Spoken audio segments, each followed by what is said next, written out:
নমস্কাৰ বন্ধু বান্ধৱীসকল, আপোনালোকৰ কি খবৰ? আশা কৰোঁ সকলোৱে ভালে। বৰ্তমান মোৰো ভালে। আজি বনালোঁ জেলেপি। জেলেপি বনোৱা মোৰ হৈ গ'ল। মই জেলেপি লগে লগে গেলাই জেলেপি বনাই দিছোঁ। আৰু লগে লগে বনোৱাৰ কাৰণে জেলেপিটো ইমান ভালদৰে নুফুলিলে, হ'লেও খাবলৈ কিন্তু ভালেই হৈছিলে। সেয়েহে ভাবিলোঁ ভিডিঅ'টো আপোনালোকৰ মাজতো শ্বেয়াৰ কৰোঁ। আৰু আপোনালোকেও যদি ঘৰত কেতিয়াবা আলহী আহে লগে লগে গেলাইও বনাই খুৱাব পাৰিব।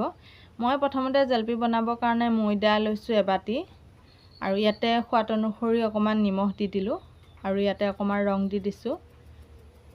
আৰু এইখিনি মই ভালদৰে এতিয়া মিলাই লৈছোঁ। ইয়াতে অকণমান বেকিং চ'ডা দি দিছোঁ। আকৌ মিলাই লৈছোঁ। ইয়াতে ঘিউ বা ৰিফাইন তেল দিব লাগে। মই ৰিফাইন তেলেই দিছোঁ, মোৰ আনি থোৱা ঘিউ নাই। আৰু ৰিফাইন তেলখিনি দি মই আকৌ ভালদৰে হাতেৰে মিলাই লৈছোঁ। এইখিনি ভালদৰে মিক্স কৰি লোৱাৰ পাছত ইয়াতে কমকৈ পানী দি ময়দাখিনি মাৰি ল'ব লাগিব। লগে লগে ময়দা মাৰি লগে লগে জেলেপি বনাইছোঁ। আৰু এনেকৈ ভিডিঅ'টো বনাই আপোনালোকৰ আগত দেখাবলৈ চেষ্টা কৰিছোঁ। কেতিয়াবা কিন্তু ভালদৰে বনালেও ভিডিঅ' বনোৱা নহয় আৰু আপোনালোকৰ আগত দেখুওৱা নহয়। আজি ভাবিলোঁ যি হওক ভিডিঅ'টো বনাই দেখাওঁ। আৰু আপোনালোকে যদি ভিডিঅ'টো চাই ভাল পায় লাইক কমেণ্ট শ্বেয়াৰ কৰিব, কাষতে থকা বেল আইকনটো দবাই দিব। এতিয়া মোৰ ময়দাখিনি মাৰি লোৱা হৈ গৈছে। মই আৰু বেছি দেৰি ময়দাখিনি মাৰিব নালাগে। ওপৰৰ পৰা পেলাই দিছোঁ।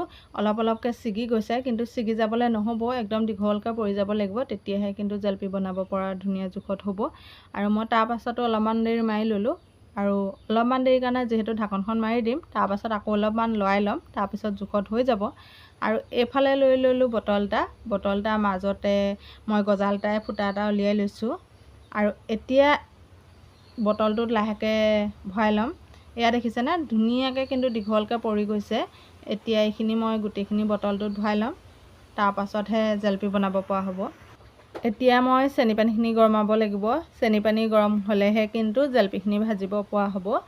আৰু চেনি পানীখিনি গৰমাবলৈ মই যিমানখিনি ময়দা মাৰি লৈছোঁ সিমানখিনি জোখতে মই চেনি লৈ লৈছোঁ।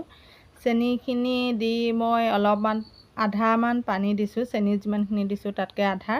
গোটেইখিনি আপোনালোকক দেখাব নোৱাৰিলোঁ, এইকণ টাইমতে কাৰেণ্টটো গুচি গ'ল। কাৰেণ্টটো গুচি গ'লে জানেই আন্ধাৰ হয় আৰু ভিডিঅ'টো ভালদৰে নুঠে, সেইটো কাৰণে নেদেখালোঁ। মোৰ চেনি পানীখিনি গৰম হৈ গ'ল আৰু মই নমাই থৈ ল'লোঁ।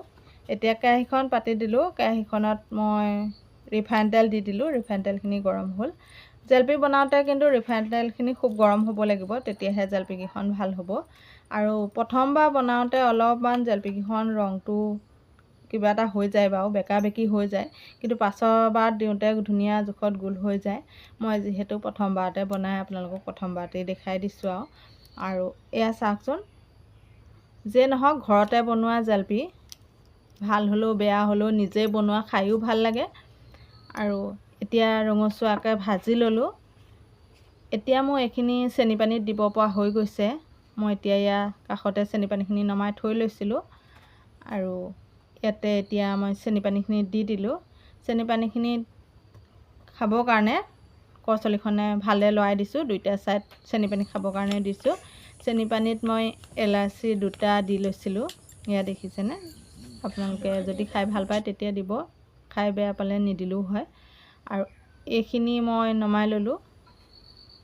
আৰু ধুনীয়াকৈ চেনি পানীখিনি কিন্তু খাই গৈছে, যদিও লগে লগে গেলাই লগে লগে বনাইছোঁ। চাওকচোন,